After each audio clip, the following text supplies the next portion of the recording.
હાલ જે છે એ ભાજપના નવા પ્રમુખની જાહેરાત કરવામાં આવી છે અને જગદીશ વિશ્વકર્મા ભાજપના નવા પ્રમુખ બન્યા છે। પરંતુ આ બધી ચર્ચાઓની વચ્ચે આમ આદમી પાર્ટી દ્વારા અને વિપક્ષ દ્વારા ક્યાંક ને ક્યાંક આ વાતને લઈ અને ભાજપ દ્વારા જે છે નોટંકી કરવામાં આવી રહી છે એવી વાત કરવામાં આવી છે અને આ વાતને લઈ અને રાજુ કરપડા એ આકરા પ્રહારો કર્યા છે। સમગ્ર બાબતે વિગતે ચર્ચા કરીશું। નમસ્કાર, હું છું ઉજ્જવલ અને આપ જોઈ રહ્યા છો નિર્ભય ન્યૂઝ।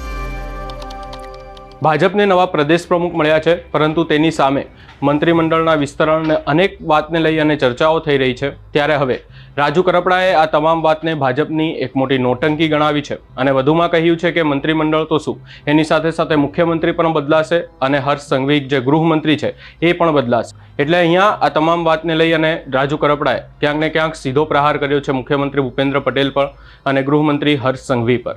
વધુમાં તેમના દ્વારા કહેવામાં આવ્યું કે મંત્રીમંડળનું વિસ્તરણ અને તમામ વાતો કરવી જ જોઈએ, કારણ કે હાલ જે છે, હાલની સરકાર છે, હાલનું મંત્રીમંડળ છે એ ગુજરાતમાં તમામ મુદ્દાઓને લઈ અને નિષ્ફળ રહ્યું છે। એ પછી ખેડૂતોનો મુદ્દો હોય કે કાયદો અને વ્યવસ્થા, તમામ પ્રકારે જે છે સરકાર નિષ્ફળ રહી છે એવી વાત કરવામાં આવી છે। વધુમાં સમગ્ર બાબતે રાજુ કરપડાએ શું કહ્યું એ સાંભળીએ। તો અહીંયા બાજુમાં ફોરેસ્ટ છે, અભયારણ્યના બહાના હેઠળ ફોરેસ્ટના અધિકારીઓ ધીમે ધીમે એમની જમીનની જે હદ હતી એ હદ એટલી હદે વધારતા જાય છે, એવું લાગે છે કે આડેસર ગામ એમનામ લઈ નો લે। કાલ તો એવું કહે છે કે આડેસર ગામ એ અમારી હદમાં આવે છે। મનમાં સાહેબને સારું લાગે, ફોરેસ્ટના સાહેબોને, એ પ્રમાણે એમની ખાંભીઓ આગળ આગળ ખોડતા જાય છે, એ પ્રમાણે પોતાની હદ વટાડતા જાય છે। અગરિયાઓ બાપડા આ જ ગામના 500 થી 700 પરિવાર જે પોતાનું ગુજરાન ચલાવતા હતા, અહીંયા દબંગાઈ કરી અને ક્યાંક ને ક્યાંક સિંઘમના દીકરા બનીને આવ્યા ને ડીસું તોડી નાખવાનો કાંડ કર્યો। બાપડા અભણ છે અગરિયાઓ, તમારામાં તાકાત હોય તો અહીંયા ભાઈએ વાત કરી કે અહીંયા પૂર્વ ધારાસભ્યના મીઠાના ત્યાં સરસ મજાના મોટી મોટી જમીનો વાળી અને મીઠાનું કામ ત્યાં થઈ રહ્યું છે, લીઝ વગર થઈ રહ્યું છે। તાકાત હોય ફોરેસ્ટના અધિકારીઓમાં ત્યાં જઈને કાર્યવાહી કરે, ત્યાં નથી થતી। કાર્યવાહી ક્યાં થાય છે? ગરીબ લોકો છે, માંડ માંડ પોતાનું ગુજરાન ચલાવે છે, સરકારમાંથી રાહત લઈ, સહાય લઈ, વ્યાજે પૈસા લઈ સોલારની પેનલ ઊભી કરી હતી। એ લોકોને ત્યાં આવીને સોલારની પેનલ તોડી નાખવાનું કામ પણ અમુક અધિકારીઓએ કર્યું છે। મારી વાત સાચી છે?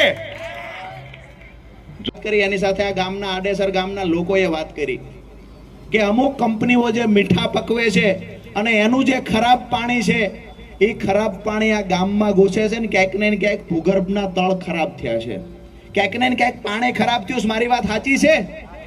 અરે કંપનીઓ વાળા ભાજપના નેતાઓ છે, ભાજપ સાથે મળેલા છે, એની કંપનીનું મીઠું હારામાં હારા ભાવથી વેચાય એટલા માટે અમારા અગરિયાઓના મીઠાના ધંધા બંધ કરાવીને અગરિયાઓની રોજગારી છીનવવાનું કામ આ લોકોએ કર્યું છે। દોસ્તો, આવનાર સમયમાં તમામ મોરચે લડાઈ હું તમે બધા જાણીએ છીએ, ક્યાંક ને ક્યાંક પીડાઓ દરેક ઘરમાંથી નીકળી છે, દરેક પરિવાર પીડાય છે। એટલા માટે તો આજે ખૂબ મોટી સંખ્યામાં અહીંયા ભેગા થયા છીએ। આજે ગાંધીનગરમાં એક કાર્યક્રમ થયો, પ્રદેશ પ્રમુખ ભાજપે બદલ્યા, આવનાર સમયમાં મુખ્યમંત્રી બદલશે, ગૃહમંત્રી બદલશે, મંત્રીમંડળમાં ફેરફાર કરવામાં આવશે। હું તમને એક વાત પૂછવા આવ્યો છું, સંજયભાઈ, 1.5 લીટર દૂધ કરતી ભેંસને આ ખીલેથી બીજા ખીલે ફેરવો, દૂધ વધી જાય ખરું? દૂધ વધે ખરા?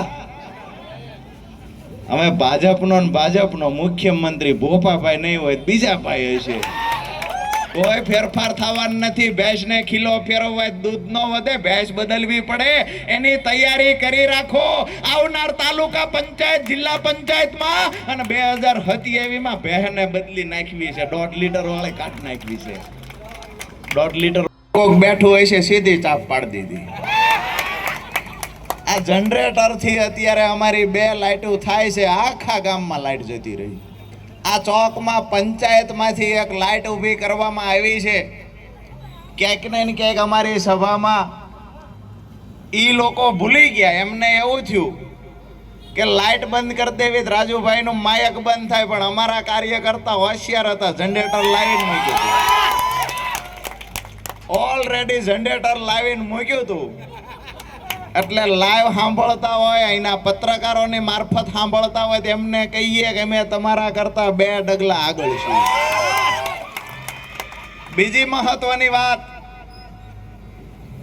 કે અહીંયા ખાસ કરી આજે અહીંયા મેં મોટી સંખ્યામાં ખેડૂતો, અગરિયાઓ, ખેત મજૂરો, સામાન્ય ગરીબ વર્ગમાંથી આવતા ખૂબ મોટી સંખ્યામાં લોકોને અહીંયા જોયા, પણ એની સાથે ખૂબ મોટી સંખ્યામાં પત્રકાર મિત્રો, પોલીસ હાજર છે, એને પણ જોરદાર તાળીઓથી વધાવીએ. બાકી ઊભા આવે છે ધારાસભ્ય નહીં આવે, કોન્ટ્રાક્ટ રાખ્યો છે, હજી 2 વર્ષનું કામ છે, બાકી 2 વર્ષનું કામ છે. એ કામ પૂરું થાય પછી આવશે. અહીંયા કેટલાય મિત્રો અંધારે ઊભા છે. મને હમણાં એક ભાઈએ કીધું ભાજપના અમુક કાર્યકર્તા આવ્યા છે, ખરેખર એને તમને સાંભળવા છે, પણ એ બિચારા અંજવાળે નહીં આવે, ને ખબર ફોન આવે અહીંથી. એટલે ક્યાંક ને ક્યાંક આની અંદર રાજુ કરપડા દ્વારા સીધું ને સીધું કહેવામાં આવ્યું છે કે સરકાર જે છે એ નિષ્ફળ રહી છે. સરકાર દ્વારા જે વાયદાઓ કરવામાં આવ્યા હતા, જે વાયદાઓ કરવામાં આવે છે, નેતાઓને જે ફરજ બજાવવાની હોય, એ તમામ વાતોમાં સરકાર નિષ્ફળ રહી છે અને હવે નવે મંત્રીમંડળના વિસ્તરણની પણ વાતો થઈ રહી છે. આ સમગ્ર બાબતે આપનું શું અભિપ્રાય છે અમને કમેન્ટ કરી જરૂર જણાવશો. અમારી ચેનલ નિર્ભય ન્યૂઝને લાઇક, શેર, સબસ્ક્રાઇબ કરવાનું ભૂલશો નહીં. આભાર.